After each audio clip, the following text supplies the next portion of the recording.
Have you ever sat in class, bored, just watching the clock, waiting for the bell to ring? That's exactly what I was doing one Wednesday afternoon during my sophomore year. We were in English class, taking turns reading The Great Gatsby out loud. The room was quiet, kind of dull, completely normal, until the intercom turned on. The principal's voice came through the speaker, and the second he started talking, everyone froze. His voice was shaking. He said, "Teachers, this is a real lockdown. Secure your classrooms immediately." Our teacher, Mrs. Henderson, didn't hesitate. She jumped up, locked the door, turned off the lights, and told us all to move into the corner of the room, away from the windows. We all huddled together in the dark. Nobody spoke. The only sounds were quiet breathing and a few muffled sobs. About 5 minutes later, we heard footsteps in the hallway. Not normal footsteps. They were fast, erratic, like someone was running. Then we heard door handles being pulled, one after another. Someone was trying to get into the classrooms. When they reached our door, the handle started shaking violently.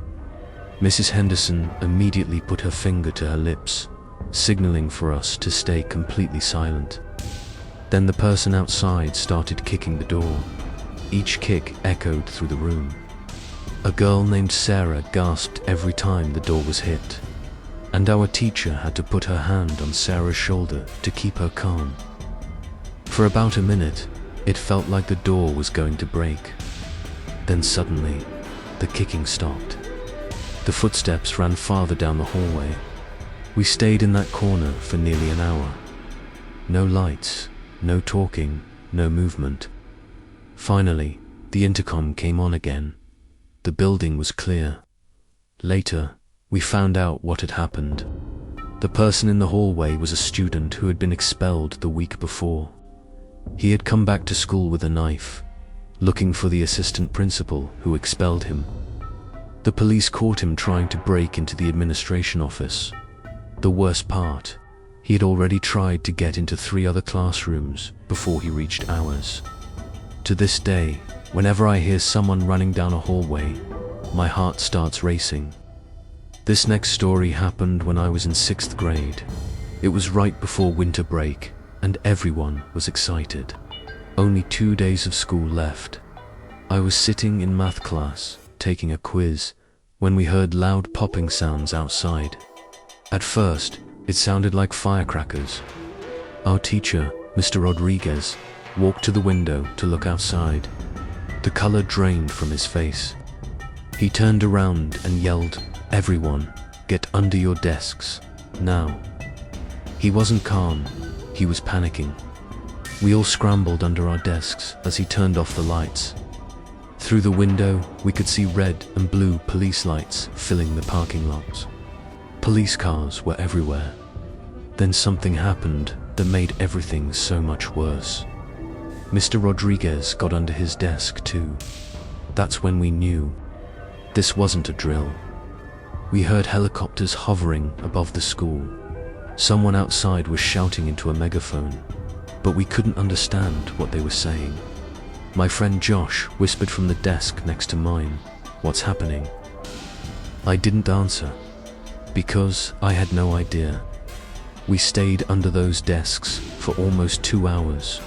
Some students really needed to use the bathroom, but no one was allowed to leave.